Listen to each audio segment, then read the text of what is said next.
বিষয় মুক্ত আলোচনার অনুষ্ঠান তৃতীয় মাত্রা দেখবার জন্য আপনাদের সকলকে সাদর আমন্ত্রণ।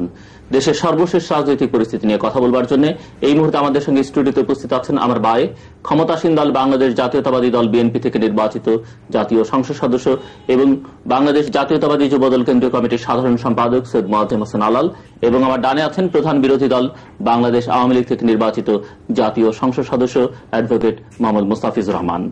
আমি প্রথমে সরকার দলীয় মাননীয় সংসদ সদস্য আপনার কাছে জানতে চাইব যে দেশে আজও বিরোধী দলের ডাকে একটি হরতাল শুরু হয়েছে, অর্থাৎ বিরোধী দল আজও একটি হরতাল ডেকেছে। আপনি কি মনে করেন যে বাংলাদেশের রাজনীতির কোন প্রেক্ষাপটে বা বিরোধী দলের এই যে হরতাল ডাকাকে আপনি কিভাবে দেখছেন? আমি বিরোধী দলের হরতাল ডাকাটাকে বিরোধী দলের স্ববিরোধিতা হিসাবেই দেখছি। কারণ আপনারা যে প্রধান বিরোধী দলের মাননীয় নেত্রী যিনি রয়েছেন, আজকে সংসদে বিরোধী দলীয় নেত্রী মাননীয় শেখ হাসিনা, উনি প্রধানমন্ত্রী থাকা অবস্থায় জাতীয় সংসদে বিভিন্ন জনসভায় বিভিন্ন জাতীয় ফোরামে বারবার হরতালের ক্ষতিকারক দিকগুলো সম্পর্কে বলেছেন এবং বলার পরে তৎকালীন বিরোধী দল আমরা বিএনপি সহ অন্যান্য বিরোধী দলকে এই হরতাল থেকে নিবৃত্ত করার জন্য উনি চেষ্টা করেছেন। এক পর্যায়ে উনি পল্টন ময়দানেও আওয়ামী লীগের বিশাল জনসভায় ঘোষণা করে অঙ্গীকার করে বলেছিলেন যে বাংলাদেশ আওয়ামী লীগ বিরোধী দলে গেলেও আর কখনো হরতাল ডাকবে না। সেই হরতাল আবার তারা কেন ডাকলেন? প্রতিবাদের তো অনেক ভাষা আছে। সরকারের ভুল থাকলে, সরকারের যদি একগুঁয়েমি থাকে, সেটার জন্য বিভিন্ন ফোরাম আছে, সেই ফোরামে বলতে পারতেন। যে জিনিসটা উনি অঙ্গীকার করেছিলেন, আজকে হরতাল ডেকে সে অঙ্গীকার উনিই ভঙ্গ করেছেন। আমি জিনিসটাকে এভাবেই দেখছি। বিরোধী দলীয় মাননীয় সংসদ সদস্য, একদিকে সরকার দলীয় সংসদ সদস্য বলছেন যে আপনারা আপনাদের নিজেদের অঙ্গীকার ভঙ্গ করেছেন, সে কথা জবাবটা আপনি দিবেনই, সেই সঙ্গে আপনি বলবেন যে কেন আপনারা হরতাল ডাকলেন বা আজকে হরতাল করছেন। আমি আজকে স্টুডিওতে চ্যানেল আইয়ের পক্ষ থেকে আজকে যে অনুষ্ঠানে উপস্থিত, আমি উপস্থাপক জিল্লুর সাহেব সহ চ্যানেল আই কর্তৃপক্ষ, আমার এলাকার আমার নির্বাচক মণ্ডলী যারা আমাকে ভোট দিয়ে জয়লাভ করিয়েছেন এবং এখানে আসবার সুযোগ করে দিয়েছেন, সেই পার্বতীপুর এবং ফুলবাড়ি এলাকার জনগণ এবং দেশবাসীকে আমি আমার আন্তরিক প্রীতি ও শুভেচ্ছা জানাচ্ছি এবং সালাম আদাব জানিয়ে আমি আমার বন্ধু সৈয়দ মোয়াজ্জেম হোসেন আলাল সাহেব হরতাল প্রসঙ্গ নিয়ে উপস্থাপকের প্রশ্নের উত্তরে যা বলেছেন, তিনি বলেছেন স্ববিরোধিতা হরতাল ডাকাটা। আমার মনে হয় আলাল সাহেব ওই তর্কের জন্যই তর্ক করি আমরা যারা, সেভাবে যদি আমি বলি বিষয়টাকে, যে উনি হয়তো সেইভাবেই বলেছেন আর কি। এই কথাটা শুধু আলাল সাহেবের না, ওনাদের দলও বলেন এই কথাটা আলাদা করে আলাল সাহেব ওনার দলের কথাই উনি বলেছেন এবং উনি আমার দলকে ইঙ্গিত করে বলেছেন যে জননেত্রী শেখ হাসিনা এই কথা বলেছিলেন। হ্যাঁ, আমি সেই সংসদের সদস্য ছিলাম। উনি শুধুমাত্র এই হরতালের নেতিবাচক দিক আছে এ কথা কিন্তু আমরা সবাই দেশবাসী মনে করি এবং বিদগ্ধ জনরা জানেন হরতালের এটা খারাপ দিক থাকে। কিন্তু কখন হরতাল করা হয়? মানুষের যখন গণতান্ত্রিক অধিকার, মৌলিক অধিকার কিংবা আরো যে কোনো প্রকার অধিকার যে কোনোভাবে ভুলুণ্ঠিত হয়, বাধাগ্রস্ত হয়, যখন পথ খুঁজে পায় না মানুষ পথ চলার জন্য, তখন অন্য কোনো অল্টারনেটিভের মধ্যে হরতালটাকেই কার্যকর একটা অস্ত্র হিসেবে মনে করে। এই বিষয় নিয়ে আমাদের নেত্রী তখন সংসদে বলেছিলেন যে আমরা অনেক স্বৈরাচার মোকাবেলা করেছি। বাংলাদেশ এবং পাকিস্তানের বিভিন্ন সময়ে সামরিক স্বৈরাচার বিরুদ্ধে অনেক সংগ্রাম হয়েছে। এখন আমরা এক পর্যায়ে এসে এখন দাবি করতেছি সব দলই যে না, গণতন্ত্র এসে গেছে। এখন গণতন্ত্র হাঁটি হাঁটি পা করে এগিয়ে যাচ্ছে। এখন অর্থনৈতিক মুক্তির সংগ্রাম করতে গেলে, জবাবদিহিমূলক সরকার প্রতিষ্ঠা করতে গেলে এখন হরতালের নামে এগুলো যদি আমরা না করি, আমরা যদি আজকে আমাকে যদি সুযোগ দেওয়া হয় যে আমি নির্বিঘ্নে 5 বছর কাজ করব, আমার বিরুদ্ধে জনমত গঠন করবেন আপনার সবভাবেই, করার পর যদি সেই নির্বাচনে আপনারা জয়লাভ করে ক্ষমতায় আসেন, অবশ্যই দেশের স্বার্থে আজকে যদি আপনারা হরতালটা বাদ দেন, তো তত্ত্বাবধায়ক সরকার তো এরপরে আবার এসে ভোট করবে, পরিচালনা করবে। তো হরতালের আর দরকার নেই এবং আমি ভবিষ্যতে বিরোধী দলে গেলেও আর হরতাল করব না। এর প্রশ্নে জনাব আলাল সাহেবের এবং আজকের আমাদের প্রধানমন্ত্রী বাংলাদেশের আমাদের সংসদ নেত্রী, তিনি কিন্তু সেদিন বিরোধী দলের নেত্রী হিসেবে এই আহ্বানে সাড়া দেননি। অর্থাৎ শেখ হাসিনা বা আমাদের নেত্রী তিনি 5 বছর থাকলে নির্বিঘ্নে তিনি হরতাল মুক্ত রাখবেন না। বিরোধী দলের নেত্রী হিসেবে উনি হরতাল করাটাকে মনে করলেন যে না, এটা করতেই হবে। আর আমাদের নেত্রীকে যারা আজকে বলে যে হরতালের এই দিকটা নিয়ে বলে যে হরতাল তো আপনি বলেছিলেন, উনি কি শুধু হরতাল করবেন না বিরোধী দলে গেলেও এই কথাটুকু বলেছেন না, এর আগে পরে আরো অনেক কথা ছিল। আমি আলাল সাহেবকে সেই কথাই বলবো, কাজেই আমাদের নেত্রী স্ববিরোধিতা করেননি। উনি বলেছিলেন আজকে যদি আপনারা না করেন, যত কিছুই সংকট দেখা দিক না কেন, আপনারা নির্বিঘ্নে আমাদেরকে সরকার পরিচালনা করতে দেবেন 5 বছর, বা যতক্ষণ পর্যন্ত জনগণ এটাকে একসেপ্ট করে। 5 বছরের জন্যই কোন সরকার ক্ষমতায় আসলে যে 5 বছর থাকবে এমন কথা নয়। যতদিন জনগণ যেটি বলতে চাইছেন সেটা হচ্ছে ব্যাপারটা ছিল কন্ডিশনাল। কিন্তু যদি আপনারা ধরেন যে হরতাল না করবার কথা যখন আপনারা যুক্তিগুলো সংসদে উত্থাপন করলেন, ওনারাও করেছেন, ওনারাও এর আগে যখন সরকারে ছিলেন আগের বার তখন বলছেন, এখনো বলছেন, সবসময় একটা হিসাব আছে যে শত শত হাজার হাজার কোটি টাকা প্রতিদিনের হরতালে আমরা ক্ষতিগ্রস্ত হচ্ছি। কেউ বলছেন 400 কোটি টাকা, কেউ বলছেন 1000 কোটি টাকা, এরকম ক্ষতিগ্রস্ত হয়, নানান হিসাব আছে।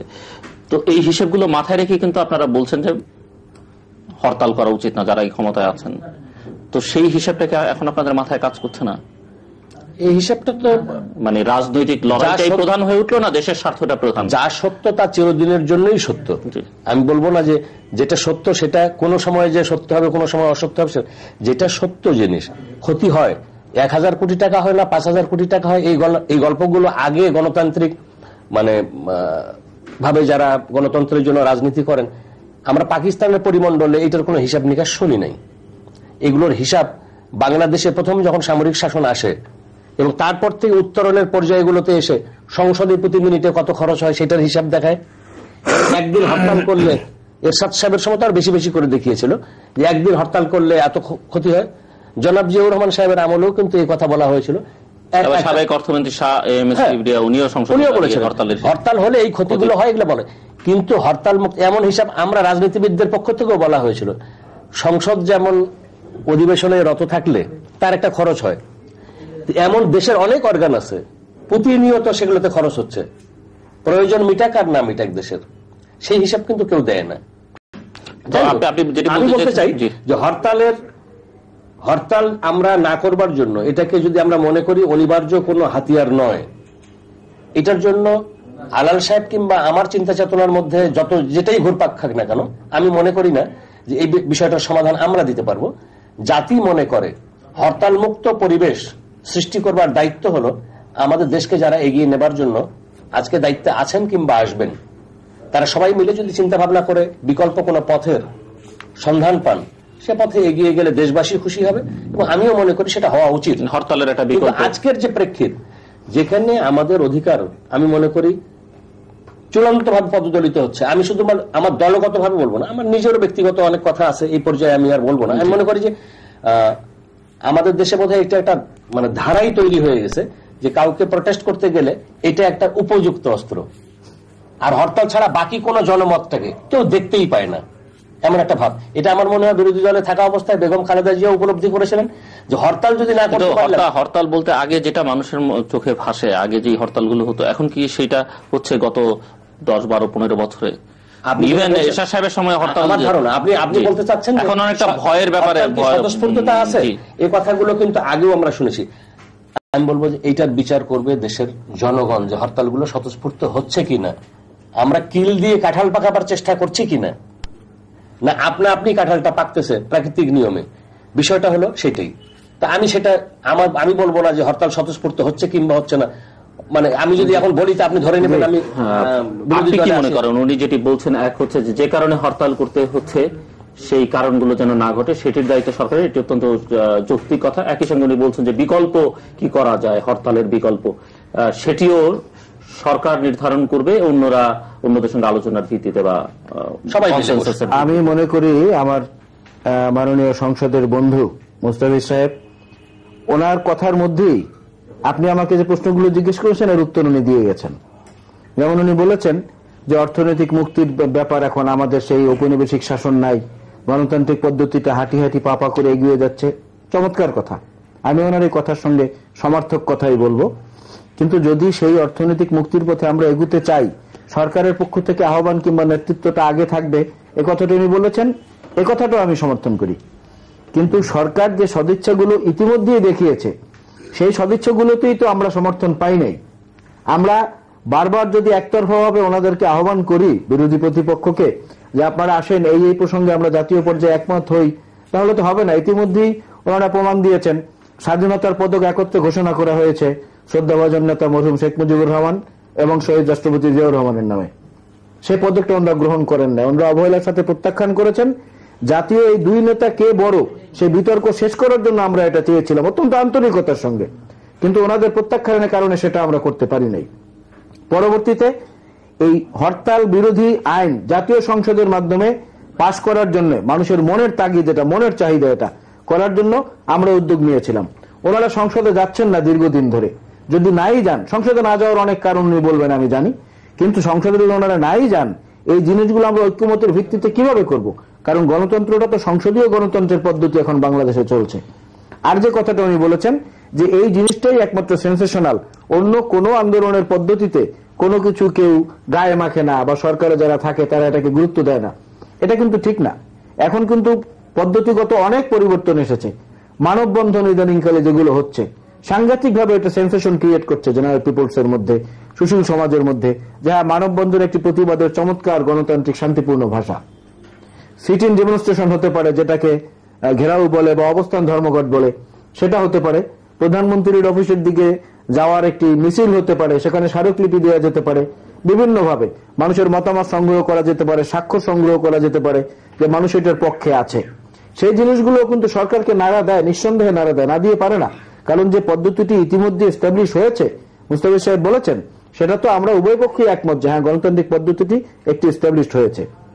আর যে কথাটি আমি বলেছি যে ওনার উত্তরের মধ্যে, ওনার কথার মধ্যে সবগুলোর উত্তর আছে। উনি বলেছেন যে 5 বছর পরে মানুষ তার পরবর্তী রায়ের মাধ্যমে নির্ধারণ করবে যে কে ভালো করলো অথবা কে ফেল করলো। সেই অনুযায়ী হয় বর্তমান দায়িত্বশীল বিরোধী দল অথবা বর্তমান ক্ষমতাসীন দল, তাদের পক্ষে মানুষের রায়টা যাবে। তো সেই সময় পর্যন্ত অপেক্ষা করে প্রতিবাদের অন্যান্য ভাষাগুলো ব্যবহার করলে এই যে জাতীয় অর্থনীতির ক্ষতিটা হয় আমরা উভয় পক্ষ বুঝতে পারছি, সেই ক্ষতিটা থেকে তো জাতি রেহাই পায়। এই ক্ষতিটা তো বিএনপি একা ভোগ করে না, এই ক্ষতিটা আওয়ামী লীগ ভোগ করে, জাতীয় পার্টি করে, জামাত করে, দেশের নির্বিশেষে সকল নাগরিকরা করে। নাগরিকদেরকে তো অন্তত একটু যন্ত্রণা থেকে রেহাই দেওয়া যায়। হরতালের মধ্যে খালেদা জিয়ার গাড়ি তো কোথাও আটকায় না, কোন মন্ত্রীর গাড়ি তো কোথাও আটকায় না। ভোগান্তিটা কিন্তু হচ্ছে সাধারণ মানুষের, একজন তরকারি বিক্রেতা, একজন চাউল বিক্রেতা, একজন খেটে খাওয়া মানুষ, একজন রিক্সাওয়ালা, তারাই তো আমাদের মূল সম্পদ। আমাদের পক্ষে কিংবা বিপক্ষের অ্যাডজুডিকেশনটা হবে তাদের মাধ্যমে। তাদের ভোগান্তি থেকে নিষ্কৃতি দেওয়ার জন্য হরতালের বিপক্ষে কিন্তু কথা বলা হচ্ছে। এবং যে কথাটি তিনি বলেছেন যে মাননীয় বিরোধী দলের নেত্রী, তিনি কিন্তু অনেক কথা বলেছেন। আমাদের মাননীয় প্রধানমন্ত্রী যিনি, তিনিও প্রধানমন্ত্রী থাকা অবস্থায় হরতালের বিপক্ষে কথা বলেছেন, আমি একমত, সেগুলো আমার স্মরণে আছে। কিন্তু পল্টন ময়দানে জনসভায় দাঁড়িয়ে একতরফা অঙ্গীকারটি কিন্তু মাননীয় বিরোধী দলের নেত্রী করেছিলেন যে বিরোধী দলে গেলেও আর কখনো হরতাল করব না। That was not preconditional. সেই প্রসঙ্গে আমি কথা দিব, মনে হয় উনি জবাব দেওয়ার জন্য তৈরি হয়ে আছেন। আপনি জবাব দিবেন তার আগে আপনার কাছে আমার একটা প্রশ্ন আছে, সেটা হচ্ছে যে আপনি বললেন যে হ্যাঁ আমি আসছি আপনার কাছে, আপনি জড়িয়ে যাবেন না? না, জড়াবে না। আপনি বলছিলেন যে আপনারা অনেক বিষয়ে ওনাদেরকে আহ্বান করেছেন, ওনারা সাড়া দেননি। ওনারাও মাঝে মধ্যে কিছু কিছু অনুরোধ রাখেন বা আহ্বান জানান, তাতেও আপনারা ছাড়া দেন না। যেমন সম্প্রতি একটি বিষয় নিয়ে খুব বিতর্ক হয়েছে যে বেনিনে বিমান দুর্ঘটনায় নিহত যে সামরিক কর্মকর্তাদের মরদেহ যখন ঢাকায় নিয়ে আসা হলো, বিমানবন্দরে যাবার জন্য বিরোধী দলীয় নেত্রী সেনাপ্রধানের কাছে ইচ্ছা প্রকাশ করেছিলেন, সেটি দেয়া হয়নি। তা আপনি কি মনে করেন যে এটি যথাযথ হয়েছে কিনা? না, এটি যথাযথ হয়েছে কিনা সেই প্রসঙ্গটা এমন প্রসঙ্গ আসছে যে ধারা বিবরণীতে অনেকের কথাই বলা হয়েছে যে তারা শোক প্রকাশ করেছেন, বিদেহী আত্মার মাগফিরাত কামনা করেছেন, কিন্তু সেখানে বিরোধী দলের নেত্রীও করেছেন, সেটি উচ্চারিত হয়নি। আমি এই প্রসঙ্গে আপনাকে বলি এটা যথাযথ হয়েছে কিনা সেটা আমি দ্বিতীয় পর্বে আসছি। প্রথম পর্বে আমার যেটা বক্তব্য, এটা সম্পূর্ণ সেনাপ্রধানের আওতাধীন ব্যাপার ছিল, এয়ারপোর্টের প্রোটোকল, এবং সেনাবাহিনীর প্রধানের কাছে ওনারা দরখাস্তটা করেছিলেন। আর সেনাবাহিনী প্রধানের, 3 বাহিনী প্রধানের প্রধান সিএনসি কিন্তু মহামান্য রাষ্ট্রপতি, মাননীয় প্রধানমন্ত্রী না। কথাটা আমাদেরকে বুঝতে হবে। এখানে প্রধানমন্ত্রীর বা জোট সরকারের প্রধানের হস্তক্ষেপের কোন সুযোগ নেই। সিএনসি হচ্ছেন রাষ্ট্রপতি, আর মাননীয় বিরোধী দলের নেত্রী দরখাস্তটি করেছেন সেনাবাহিনী প্রধানের কাছে। এটার উত্তরটা সেনাবাহিনীর যে আইএসপিডিআর না কি আছে, তারা ভালো বলতে পারবে যে এটা কি কারণে দেয়া হয় নাই। আর প্রচারিত হয়েছে কিনা এটা আমি জানি না। তবে আপনাকে আমি এই প্রসঙ্গে বলি যে বাংলাদেশ টেলিভিশন এখনো মাননীয় বিরোধী দলের নেত্রীর গুরুত্বপূর্ণ কর্মসূচিগুলো নিয়মিত প্রচার করে থাকে।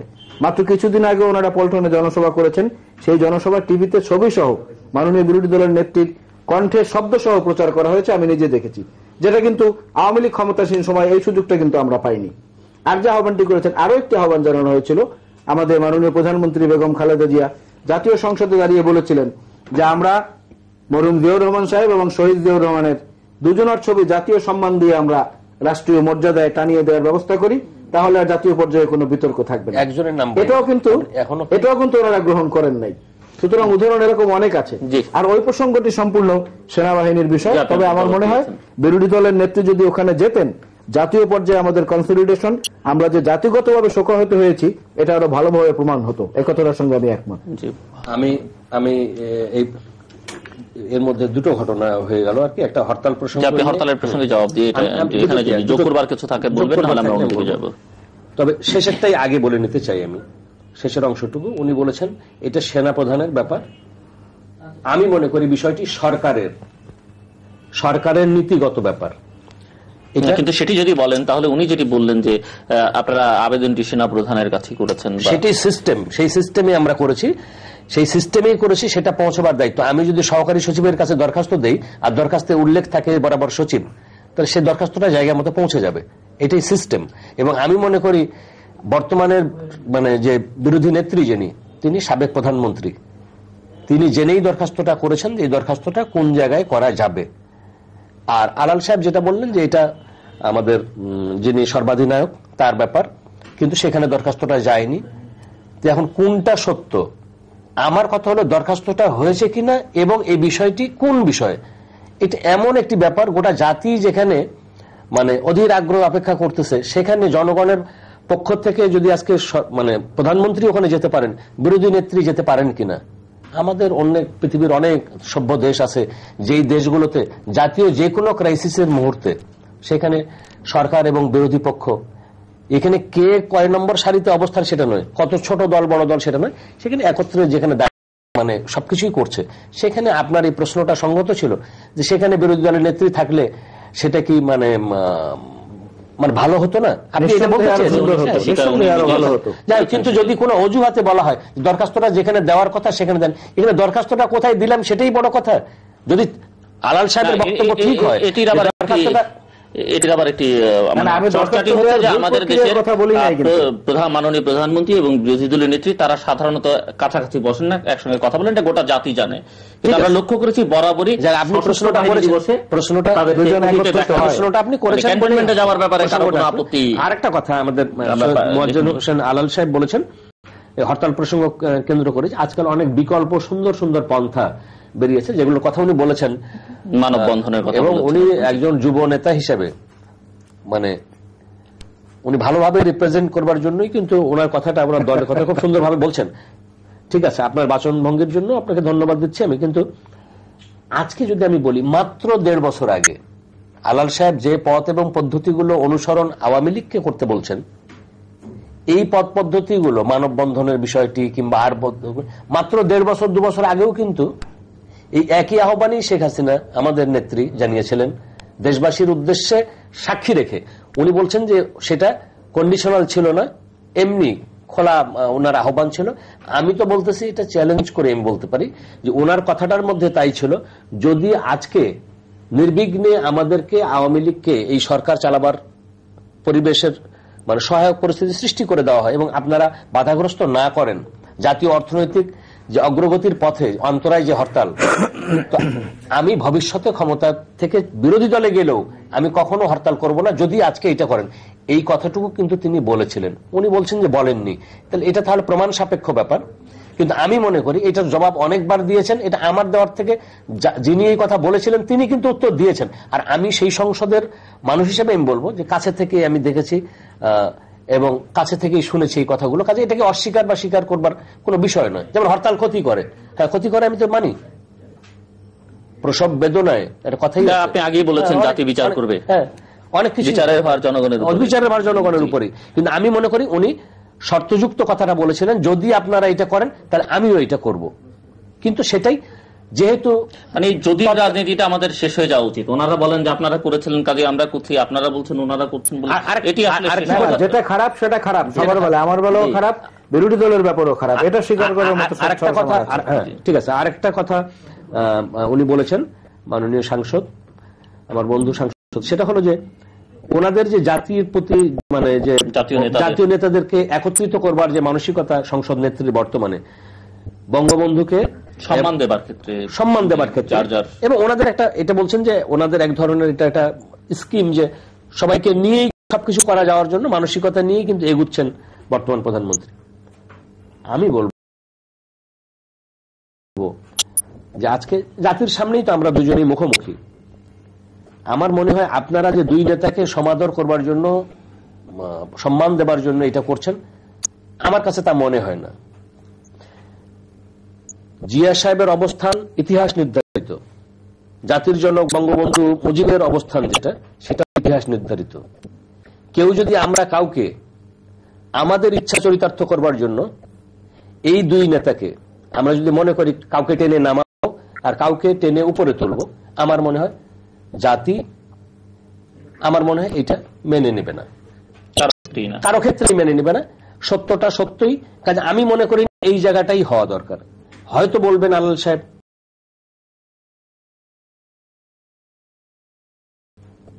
যে আপনারা বলবেন, যেমন অনেকে হয় সংসদে বিতর্ক হয়, এটা নিয়ে অনেকবার হয়েছে, কথা উঠেছে যে এই দুই নেতাকে নিয়েই বেশি বিতর্ক তার অনুসারীদের মধ্যে, তার মধ্যে কে স্বাধীনতার ঘোষণা দিল।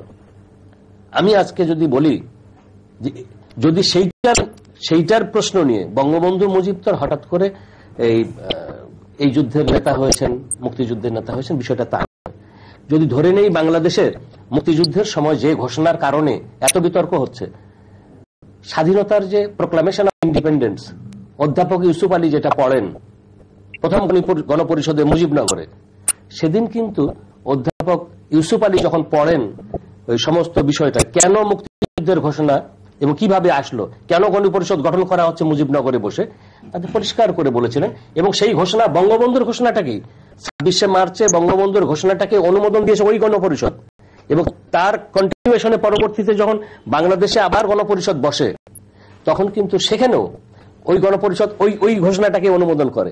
এবং কোনোদিনও জনাব জিয়াউর রহমান সাহেব তার জীবদ্দশায় এই ঘোষণাটাকে বাতিল করেননি, এবং সংবিধানে এত সংশোধনী হয়েছে, কিন্তু মুজিবনগরের সেই প্রোক্লামেশন অফ ইন্ডিপেন্ডেন্স যেটার ভিত্তিতে আমাদের মুক্তিযুদ্ধ শুরু, সেই বিষয়টাকে আমার মনে হয় অনেক লম্বা হয়ে যাবে, এর বিপক্ষে অনেক যুক্তি আমার কাছে আছে। আমি এটা বলতে পারেন, আমি মনে করি যে জিয়াউর রহমান নেতা, সেজন্য মরহুম শেখ মুজিবকে ছোট করতে হবে এই মানসিকতা আমি লালন করি না।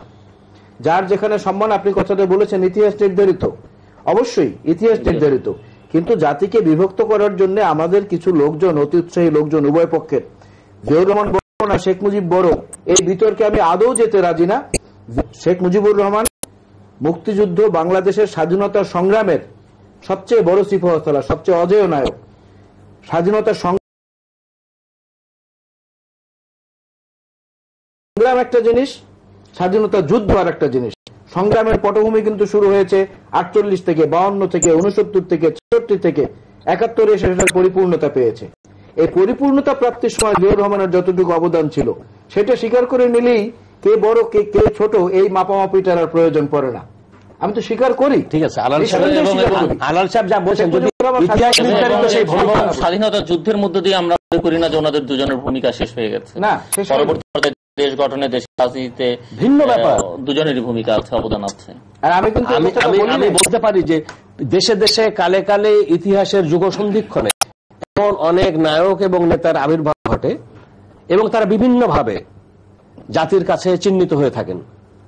সেই সংগ্রামকালীন অবস্থা সেটা একটা, এবং পরবর্তীতে দেশের অন্যান্য প্রয়োজনে কোন সময় তারা হয়তো হারিয়ে যান তাদের বিভিন্ন কর্মকাণ্ড দিয়ে, কিন্তু তার পূর্বের ভূমিকাটুকু বা পরের ভূমিকাটুকু এটাকে আলাদা আলাদা ভাবেই কিন্তু মূল্যায়ন করা হয়।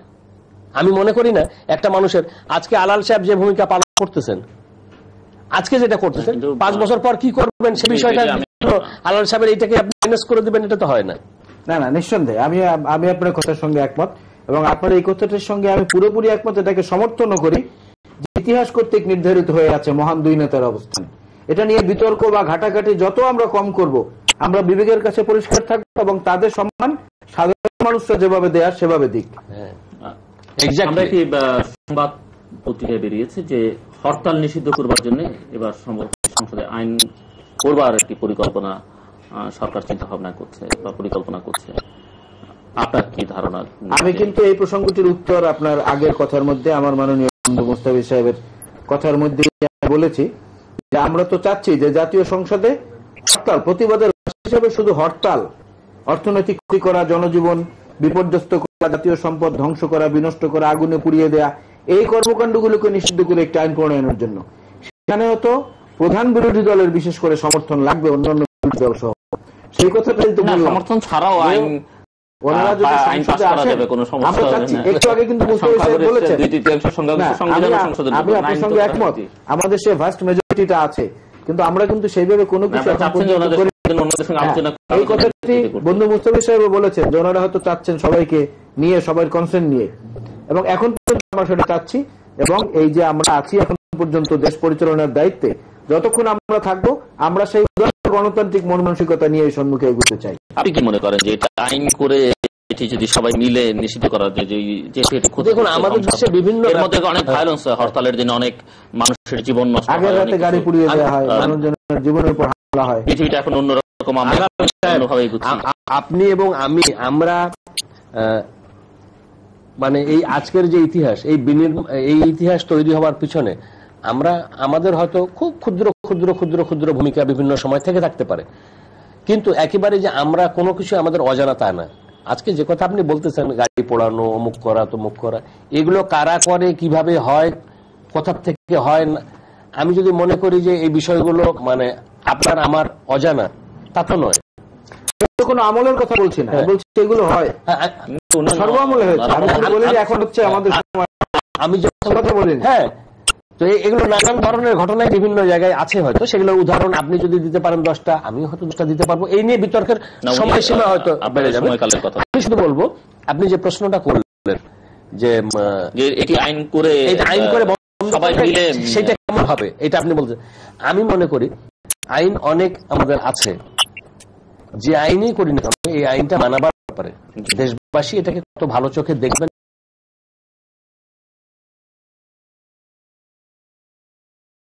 কি মন্দ চোখে দেখবেন, সেই বিষয়টি আছে। এটাও জনগণের উপরেই ছেড়ে দেওয়া ভালো, যে হঠাৎ তারা শেষ পর্যন্ত এইটাকে হাত হিসেবে ব্যবহার করবে কিনা। সবই যদি জনগণের উপরে ছেড়ে দিই, তাহলে নেতাদের দরকার কি? নেতারা সেভাবে উদ্বুদ্ধ করবেন, মোটিভেট করবেন জনগণকে, যে কোন ভাবে এটাকে নিয়ে যাওয়া যাবে, বিকল্পের দিকে নিয়ে যাওয়া যাবে, কিভাবে দিক নির্দেশনা করতে পারে। এই কথাটি কিন্তু বন্ধু আপনি নিজেই আপনার প্রথম প্রশ্নের উত্তরে বলেছেন, মাননীয় উপস্থাপকের প্রশ্নের উত্তরে, যে জনগণ একটি নির্ধারিত সময় তাদের মতামত পেশ করেন। জনগণের মতামত তো বারবার নেওয়া যাবে না, ন্যাশনাল রেফারেন্ডাম করলে সেখানে আবার কারচুপির প্রশ্ন আসবে, যদি গণভোটের অপেক্ষা করতে হবে জনগণ কি বলে। তাহলে তো আমি এই কথা একবারই বলি, আগে তো এটার পক্ষে বিপক্ষে আপনি বলতে পারেন। আপনি যদি বলেন যে হ্যাঁ আবার ভোট আসলে, তাহলে তো আমি এক কথাই বলতে পারি, আপনাদের নির্বাচনী যে ইস্তেহার ছিল এই 2001-এর, তার মধ্যে হরতাল আইন করে বন্ধ করবেন সেটা কি ছিল? না, সেটা ছিল না, সেটা ছিল না। কিন্তু এই প্রসঙ্গে আমি বলি, আপনি বলেছেন, কারণ এটা কিন্তু একটা সেনসেশনাল ইস্যু। না, ঠিক আছে, আমি আপনার সঙ্গে একমত, যেটা আমাদের নির্বাচনী ইশতেহারে ছিল না। কিন্তু একটু আগেই কিন্তু আপনি বলেছেন যে মাননীয় বিরোধী দলের নেত্রী তখন বলেছিলেন যে আমাদেরকে নির্বিঘ্নে সরকার চালাতে দাও, 5 বছরের মাথায় আমরা যদি অজনপ্রিয় হই, আমাদেরকে লোকজন বাদ দিয়ে দেবে, তাহলে আমরা হরতাল ভবিষ্যতে। আমি সেই প্রসঙ্গেই যাচ্ছি, কিন্তু এখন কি আপনারা আমাদেরকে নির্বিঘ্নে চালাতে দিচ্ছেন? আহ্বান সংসদে যাবেন না, প্রথমেই বললেন শপথ গ্রহণের আগে, এই থেকে শুরু করেছেন, এখন পর্যন্ত চালিয়ে যাচ্ছে। তাহলে আপনারা পূর্বেও যেটা বলেছেন, এখন সেটা পাইলট করে একই কাজ আবার আপনারা করছেন। আপনি যুব দলের কেন্দ্র আপনি সবটাই জানেন, কিন্তু আপনি এই উদাহরণ আমাকে ঘায়েল করতে চান না। না, আমি বলবো, আপনি যদি বলেন যে প্রথম দিন থেকে আমরা যাইনি, আপনাদের স্পিকার শেখ হাসিনা যখন সিটে আমরা যখন শপথ নিয়ে ভিতরে গেলাম, এতে শপথ নিয়েছি আমরা, আপনাদের স্পিকারের সময় কিন্তু আমি আপনার কথা বলে বর্তমানে আপনি সামনে, আমি শুধুমাত্র সামনে বর্তমান কথার উত্তর দেওয়ার চেষ্টা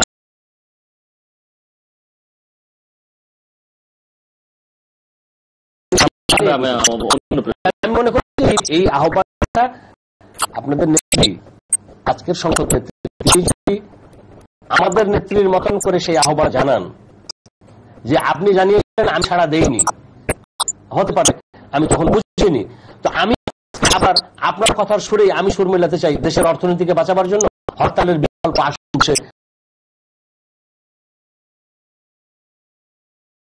আমরা একটা খুঁজে বের করি এই আহ্বান জানিয়ে তারপর আপনারা সেটা ফলো আপ দেখুন, তারপর দেখা যাবে যে আহ্বানটা কতটুকু সমাদৃত হয়। অন্য প্রসঙ্গে যাই, 2004 সাল নতুন বছর,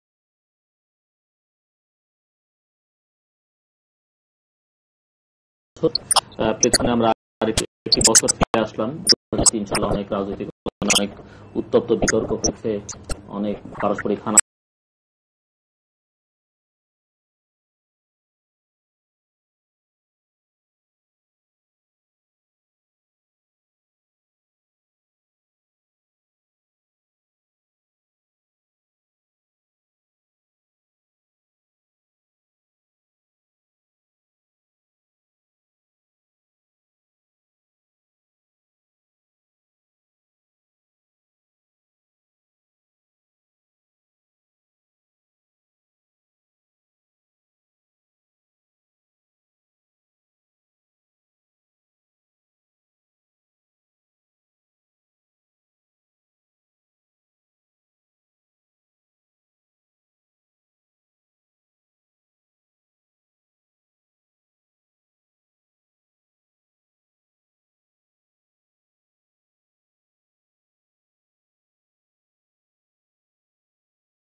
দুটি বলবেন।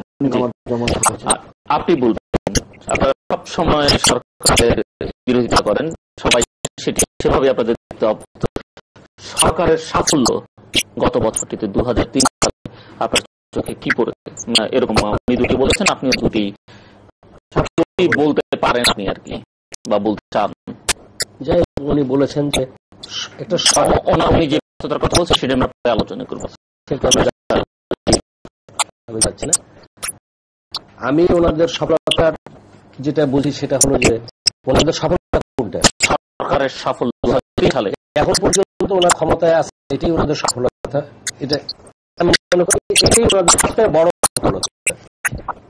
আর কোন আর ব্যর্থতা যদি বলেন, ব্যর্থতার কথা আমার ব্যর্থতা যদি আমি বলবো আগে ওনাদের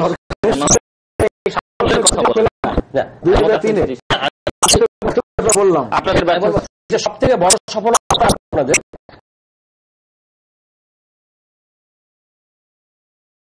যে মানুষ বলছে যে এই সরকারের গ্রহণযোগ্যতা সর্বনিম্ন পর্যায়ে, এটা আওয়ামী লীগের কথা নয়, মানুষ বলছে। হতে পারে, মিথ্যা হতে পারে, বিভিন্ন পত্রিকায় দেখি মাননীয় গল্পটা এই যে দিতে পারলেন না, আমার ব্যর্থতা উদাহরণ এই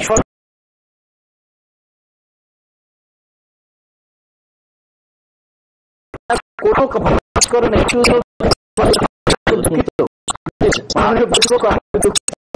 আপনি এত কৃপণ কেন, একটু বলেন না করে যে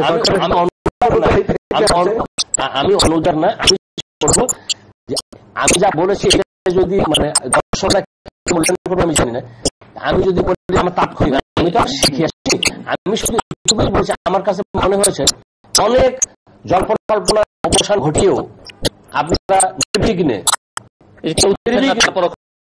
তারপরও আপনার আছে এইটা সবথেকে বড় সম্পর্ক, এখনো তো সামরিক অভ্যুত্থান হয় না, হ্যাঁ অনেক কিছু এই কথার সঙ্গে এই মানসিকতা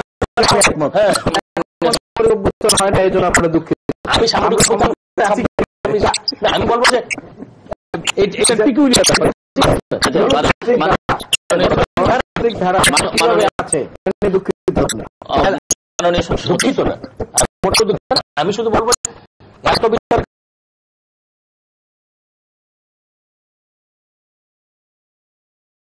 এত কল্পনা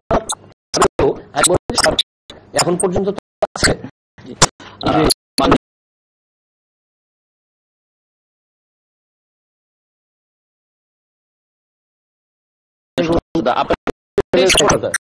আপনি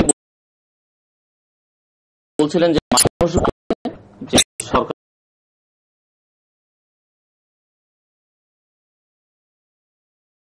ব্যর্থতার পরিচয় দিচ্ছে। আমরা জানি মানুষ যখন বলে, মানুষের বলবার একটি সময় সেটি হচ্ছে নির্বাচন। এর বাইরে আপনারা রাজনীতিবিদরা সবসময় বলেন জনগণ বলেছে, মানুষ বলছে, মানুষ বলছে, জনগণ বলছে, এগুলো আপনারা কোত্থেকে মানে কিভাবে বলেন? আমাদের সংবিধানই তো বলা আছে আমরা যা কিছু করি জনগণের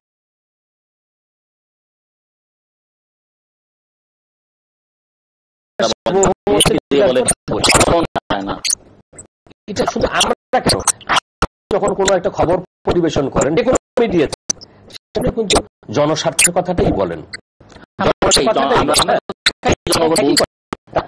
জনগণ বলছে মানে কয়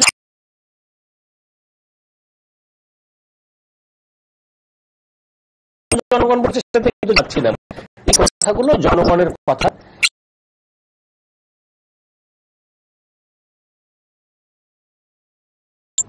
যেটাতে জনগণ শান্তি পায়, যেটাতে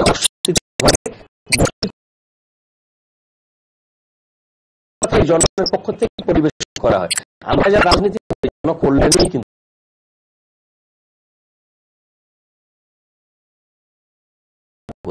তার কারণে আমাদের প্রতিটি কথা জনগণকে হয়। সংবিধানও আমি জানি 7 অনুচ্ছেদে পরিষ্কার করে এই দেশের মালিক হলো এই দেশের জনগণ। আপনি বলছিলেন যে একটি সফরের কথা বললেন যে সত্যতা ক্ষমতায় আছেন, সফলতার দ্বিতীয়টি পাননি। আপনাদের একটি ব্যর্থতার কথা বলতে চাইছিলেন। ব্যর্থতা যে আমরা জনগণের বিরুদ্ধে মনোভাবাপন্ন জনগোষ্ঠীকে এখন পর্যন্ত ওনাদের বিরুদ্ধে গণ অভ্যুত্থানে বলেন অন্য কিছু সংগঠিত করতে পারেনি। আপনি বলছিলেন যে জামাল উদ্দিন হারে ব্যর্থতা বা দ্রব্যমূল্য নিয়ন্ত্রণে যে সরকারের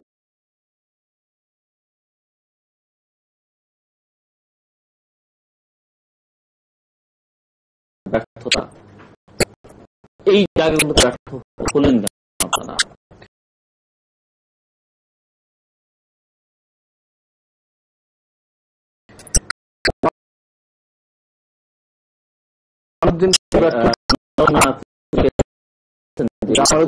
উদ্ধারের ব্যর্থতার ব্যাপারে বক্তব্য, সেটা সকল ধরনের আন্তরিক প্রচেষ্টা সত্ত্বেও আপনি চট্টগ্রামের ভৌগোলিক অবস্থাটা জানেন। ভৌগোলিক অবস্থানের জায়গা আছে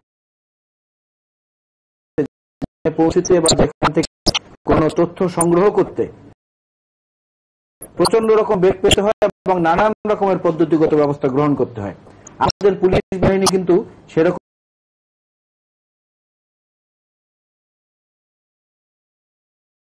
আধুনিক সবকিছুতে ওয়েল ইকুইপড না। এটি একটি লিমিটেশন আমাদের রয়েছে।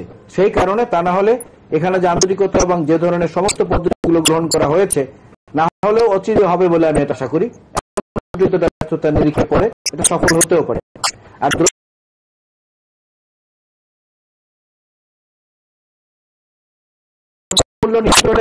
ব্যর্থতা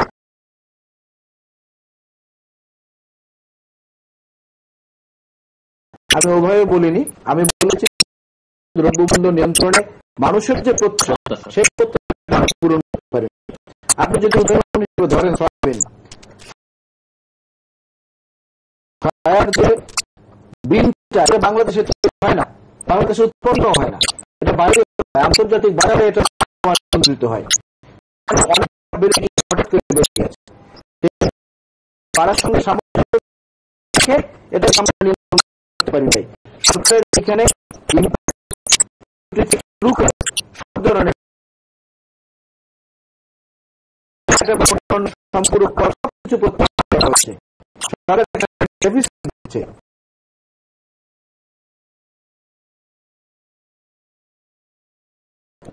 সামান্য লাভ পাচ্ছে না, তারপরও এটার মূল্য কমাতে পারছে না।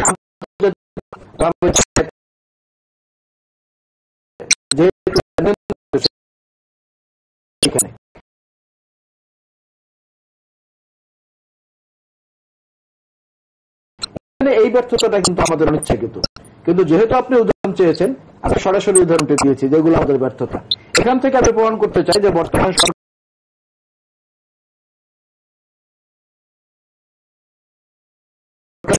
সরকারি দলের একজন প্রতিনিধি হিসেবে আমরা আমাদের ত্রুটিটুকু স্বীকার করতে কার্পণ্য বোধ করি না, যেটা মানুষ প্রতিপক্ষ করলেন। যেমন ওনারা এখনো 2 বছর অনুগ্রহ করে আমাদেরকে রেখেছেন, আমরা কেন যাই নাই এই কষ্টে উনি একদম সাংঘাতিক ভাবে কষ্ট পাইনি যে আমরা 2 বছর যে ব্যর্থতার কথা স্বীকার করে এবং কারণগুলো বললেন, কথা পরিষ্কার করেনি দ্রব্যমূল্য সম্পর্কে প্রত্যাশা কি ছিল। আমি যদি বলি এটার কোনো একটা ব্যারোমিটার থাকতে হবে, তো জনগণের প্রত্যাশাটা কি, চালের দামটা কত থাকবে, নুনের দামটা কত থাকবে, চিনির দাম কত থাকবে, জনগণের প্রত্যাশা, জনগণের প্রত্যাশা এইটুকু থাকে। আমি বলবো জননেত্রী শেখ হাসিনা অন্তত এই পর্যন্ত যেদিন বিদায় নেন সেই পর্যন্ত যারা অন্তত মানে এর থেকে আরো কম না করতে পারেন, অন্তত এইটা যেন বহাল থাকে, এইটা বোধহয় জনগণের প্রত্যাশা। যদি আমি বুঝে থাকি আপনি কি এইটা বুঝতে না, তার থেকে আরো বেশি এখন আপনারা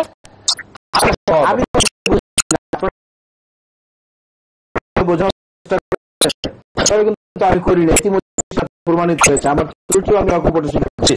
আমি বোঝাতে চাইছি এখানে হচ্ছে যে আপনি জনগণ বারবার বলছেন, এই জনগণের মধ্যে বৃহৎ অংশ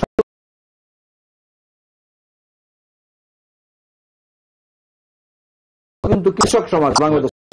আপনি স্বীকার করবেন আমি কৃষকটার উৎপাদিত ফসলের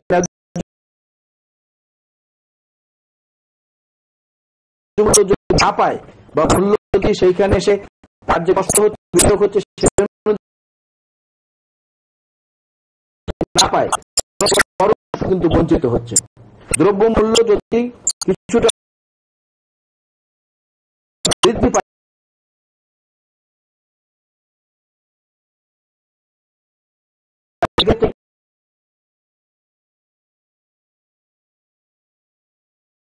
কৃষক উপকৃত হয়।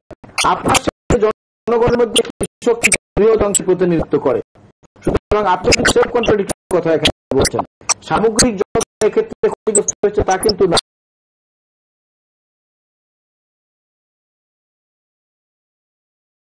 কৃষক ফসল ভালো পেলে সেটা থেকে উপকৃত হয়, আবার ফসল উৎপাদনে উৎসাহী হয়। একই দ্রব্যমূল্য বৃদ্ধির বিভিন্ন যে কারণগুলো রয়েছে, মুদ্রাস্ফীতি, মূল্যস্ফীতি, আন্তর্জাতিক বাজারে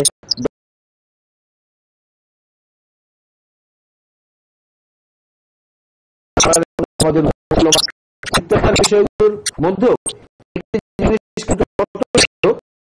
সেই কথাটি হচ্ছে দ্রব্যমূল্য বৃদ্ধির যে উদ্যোগ সেই গতির সঙ্গে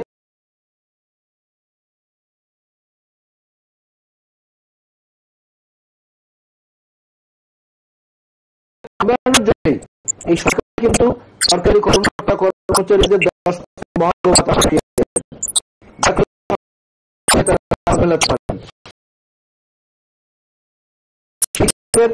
সরকার 80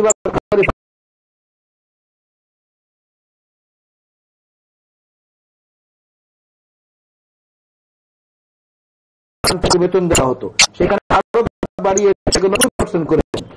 এটা জনগণের ভোগান্তি বা কষ্ট না হয়, দ্রব্যমূল্য বৃদ্ধির পাশাপাশি তারা যাতে মিলিতভাবে অর্থনৈতিক ক্রয় সীমাকে সামঞ্জস্য রাখতে পারে, এই জন্য সেই সদস্যগুলো কিন্তু রেখেছি।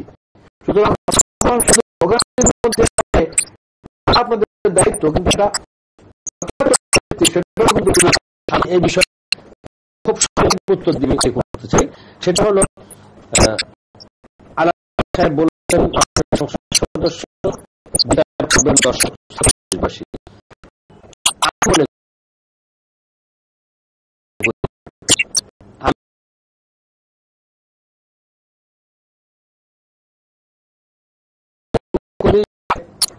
আমাদের সরকার পরিচালনার দায়িত্ব পেয়েছিল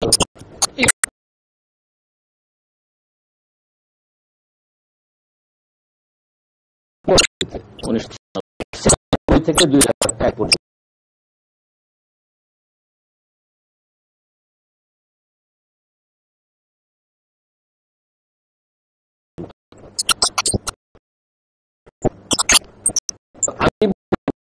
কিন্তু সরকার যেভাবে বাজার দর তার আমল যেটা হচ্ছে, আমাদের দেশের মানুষের ধারণা কিন্তু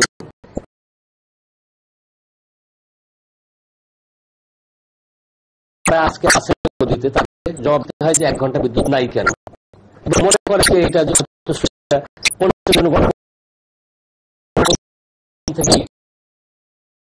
নিয়ন্ত্রণ করতেছে।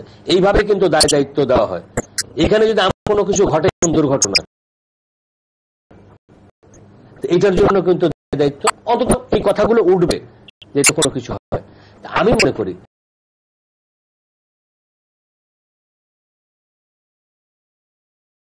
আমাদের দেশে এই বাজার দর নিয়ে আপনাদের মনে থাকার কথা, এবং আলাল সাহেবের আছে নিশ্চয়ই মনে আছে, বঙ্গবন্ধুকে যেদিন হত্যা করা হয় তারপরে কিন্তু যে ভাষণটি আমি শুনেছি সেখানেও বাজার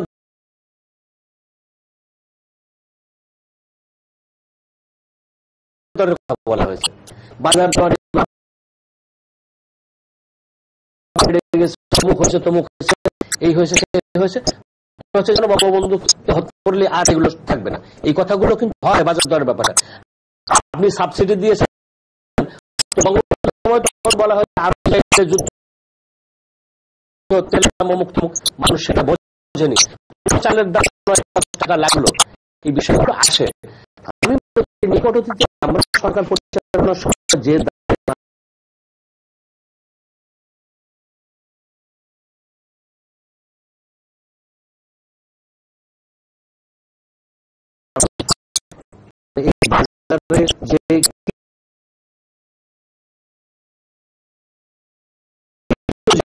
এবং সেটা আপনি বলছেন তারা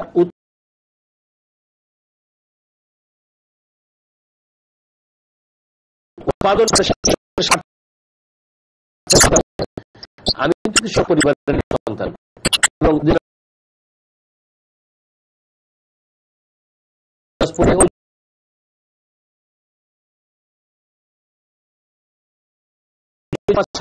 বিকল্প আমাদের ওইদিকে নেই।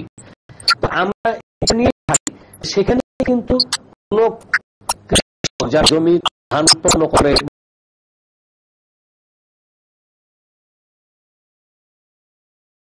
বা অন্য কোনো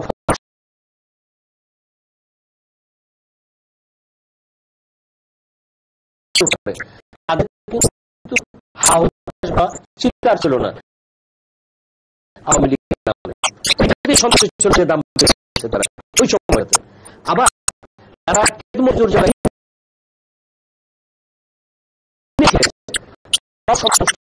এই বাজার মোটামুটি ধরে, যার কারণে একবার সরকার আপনি হয়তো এটা না আপনার আলোচনা রাখেন, ঠিক আছে, এটা জানি আমরা বলতে তাহলে অন্যান্য সিটগুলোতে আমার কথা হলো থেকে কিভাবে হয়েছে না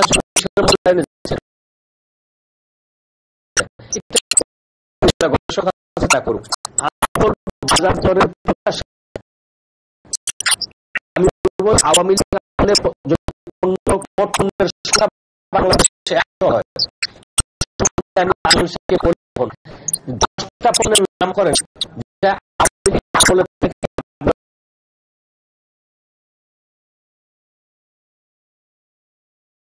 এখন দাম কম আছে। আমরা খুঁজে পাওয়া আমি বলতে পারবো, আমি বলি আওয়ামী লীগের সময় আপনাদের শাসনামলে বলেন পেঁয়াজের আপেলের বদলে পেঁয়াজ উপহার নিয়ে যেত, আপনার নিশ্চয়ই মনে আছে। পেঁয়াজের আপনি বলেন, আমি এখন কিন্তু 60 টাকা এখন পর্যন্ত হয় নাই, বুঝছেন? 60 টাকা কিন্তু হয় নাই। সংসদে এবং বিভিন্ন জায়গায় গল্প হতো জাতীয় আপেল নিয়ে 1 কেজি পিএফ তাহলে সে গল্প খুশি হবে। কয়দিনের আছে নিশ্চয়ই, এখন সেটা কিন্তু অনেক কম। রসুনের দাম এখন অনেক কম। আমি সয়াবিনের প্রসঙ্গটা বলেছি, সেটার মূল্য বৃদ্ধি পেয়েছে। চালের দামটা কিছুটা বৃদ্ধি পেয়েছে, সেটাও আমি স্বীকার করি। ধারাও ভাবে যদি বলেন নিত্য প্রয়োজনীয় মূল্য বাড়ে নাই, প্রয়োজনীয় মানুষ যা বোঝে। আলাল সাহেব, আমরা একই সংসদের সদস্য, ঠিক আছে, আপনি আপনার অবস্থান থেকে বলছেন, আমিও বলছি। আমি যেটা বলি আছে, মানুষের কষ্ট হচ্ছে, এই কষ্ট দূর করবার দায়িত্ব আপনাদের। আর যত কথাই দায় এড়িয়ে যায় না কেন, মানে হয়তো দাঁড়িয়ে যাচ্ছে, মানুষের কষ্ট দূর করার দায়িত্ব নিঃসন্দেহে। কাজে আমি মনে করি দ্রব্যমূল্যের বিষয়টা মানুষের মানে ক্ষমতার বাইরে দ্রব্যমূল্যগুলো, এবং এইটার ব্যাপারে আমরা কিছু করছি না, এবং মানুষের ধারণা সংসদে বসে 10 ঘন্টা আলোচনা করলেই বোধহয় এই দাম কমে যাবে, এরকম ধারণা। এই যে বোধ সৃষ্টি হয়েছে, এইটার দায় থেকে অব্যাহতি পাওয়ার জন্য আমাদের কিছু ভূমিকা রাখা দরকার। সংসদে এসে আমাদেরকে ধরুন, সমালোচনা করুন, তাহলে দেখবেন যে ঠিক হচ্ছে। হরতাল করে তো এটা হবে না। আপনি ইতিবাচক মনোভাব দেখিয়েছেন, যে কিছু ব্যর্থতার কথা অন্তত স্বীকার করেছেন, এবং জামাল উদ্দিন চট্টগ্রামে বিএনপির নেতা, অনেকদিন আগে অপহৃত হয়েছেন, তার কথা আপনি বলেছেন। আমি 1 সেকেন্ড বলব। আমি ওনার সাথে, মানে পৃথিবীর সব থেকে বড় আজকে মানে বিধ্বংসী দেশ যারা আজকে মানে সমস্ত ক্ষমতা যারা হাতে, সারা পৃথিবীকে পরমাণু করে নিজের হাতে শুধু রাখবে, কারা? আমেরিকা। লাদেনকে ধরতে পারেনি। যে আমার বাংলাদেশের স্বরাষ্ট্রমন্ত্রী জামাল উদ্দিনকে বের করে এনে দিতেই পারবে, আমি মনে করি না। যে সে যদি না থাকে জীবিত, সে কিন্তু মাঝে মাঝে বেফাস কথা বলে এই জামাল উদ্দিনকে শীঘ্রই পাওয়া যাচ্ছে।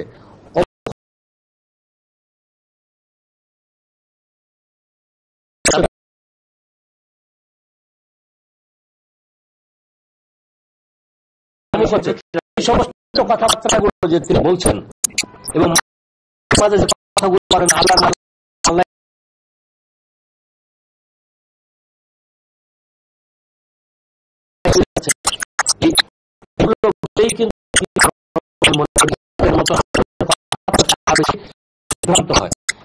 আমার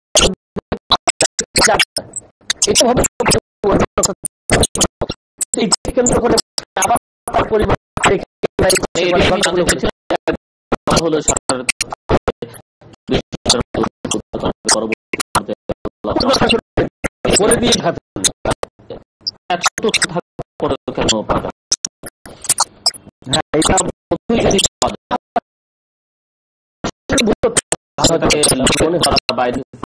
তো খুব সমস্যা হবে। এই তথ্য প্রমাণের ক্ষেত্রে বা তথ্য সংগ্রহের ক্ষেত্রে কোথাও কোনো বড়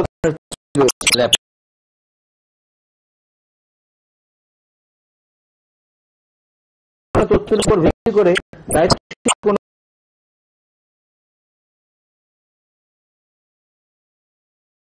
ব্যক্তির মন্তব্য করা উচিত, সতর্ক। আপনি বলছিলেন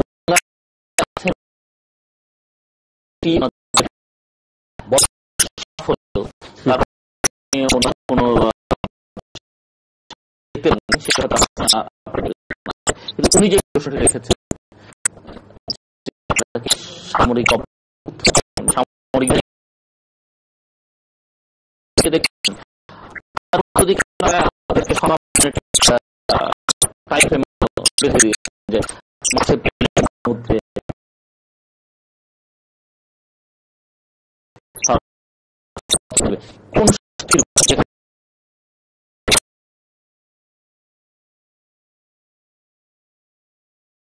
আপনি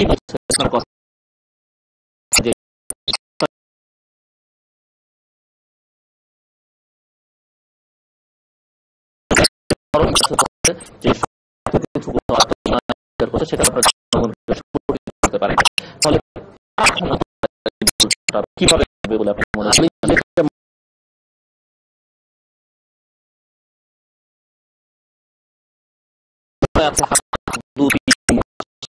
আমি মনে করি কোন অবস্থাতেই সামরিক বাহিনী ক্ষমতা দখল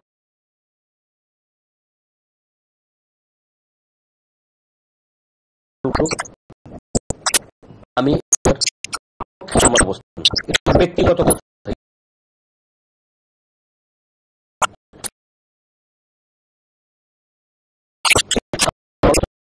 কিন্তু আমার কথা জানতে চাই আমার অবস্থা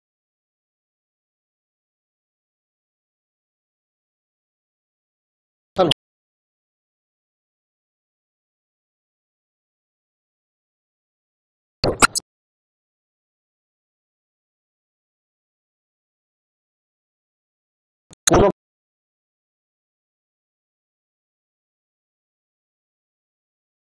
ভাবে যে শক্তি সংবিধান যে শক্তিকে সমর্থন ক্ষমতা দখল করবে এটা উচিত না। একজন মুক্তিযোদ্ধা দেশের স্বাধীনতা হিসেবে আমি করেছি। এই সামরিক শাসনের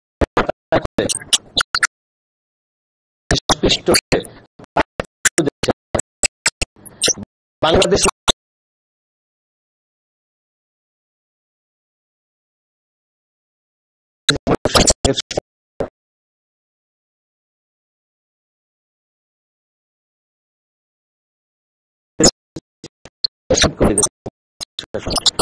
আমি তথ্যই যদি পাওয়া যায়, আসলে ভুল তথ্য আছে হয়তো করা তো খুব সমস্যা। এই তথ্য প্রমাণের ক্ষেত্রে বা তথ্য সংগ্রহের ক্ষেত্রে কোথাও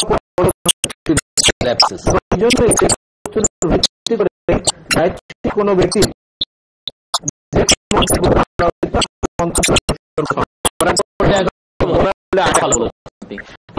আপনি বলছেন আশা করছেন যে এপ্রিলের মধ্যে গণঅভ্যুত্থান ঘটে যাবে, অথবা এটা আপনি বলছিলেন যে আপনারা সংগঠিত আমাদের সব দেশ আমাদের নেতৃবৃন্দ নিশ্চয়ই এই চিন্তা করে এটা বলেছেন যে পিক আওয়ার আন্দোলনের এই মুহূর্ত আর যেভাবে রুষ্ট হয়ে আছে গভর্নমেন্টের উপরে দ্রব্যমূল্য, সরকারের ব্যর্থতা, অন্যান্য প্রশাসনিক শৃঙ্খলা আপনারা টানতে পারছেন না। আপনি পারিনি এটা কেমন করে বলবেন? আপনি বলতেছে ওনার কথার জবাবে যে এত শীঘ্র কেমন করে পারবে? আমাদের দেশে আজ যা ভাবেননি হঠাৎ করে আগামীকালই তার আবির্ভাব হচ্ছে। কারণ আমি মনে করি হঠাৎ করে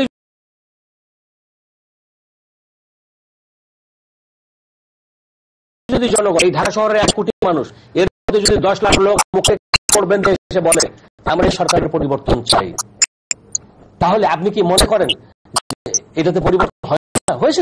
আপনি সাক্ষী। আমি মনে করি না, কিন্তু আপনি কিন্তু এই যে আবার স্ববিরোধিতায় ভুগছেন। আপনি বলেছেন যে আমরা জনগণকে সেভাবে সংগঠিত করতে পারিনি, এটা আমাদের ব্যর্থতা। আবার আপনি এখনো পারিনি, এখনো পারিনি, এপ্রিলের মধ্যে পারবো না, এটা কেমন করে? এখনো পারিনি, ঠিক আছে। আবার বলেছেন যে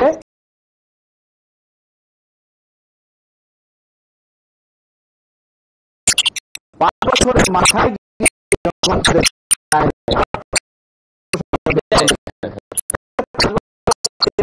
গণতান্ত্রিক শুরু হয়েছে।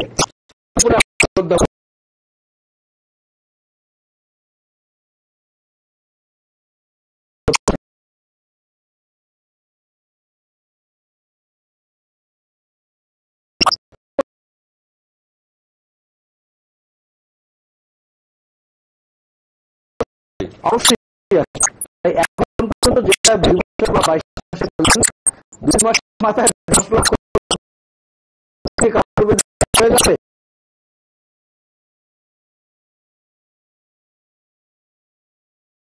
এই প্রত্যাশাটা আপনার কোথেকে হলো একটু জানালে আমরা খুশি হতাম। আপনি জানেন আলম স্যার যে আমাদের দেশে একটা করে ফেব্রুয়ারি আসে মনে হচ্ছে যেন আবার আলোতে বসে আছে, এমন মনে হয় না? সেই মানুষগুলো যদি মুহূর্তে সরকার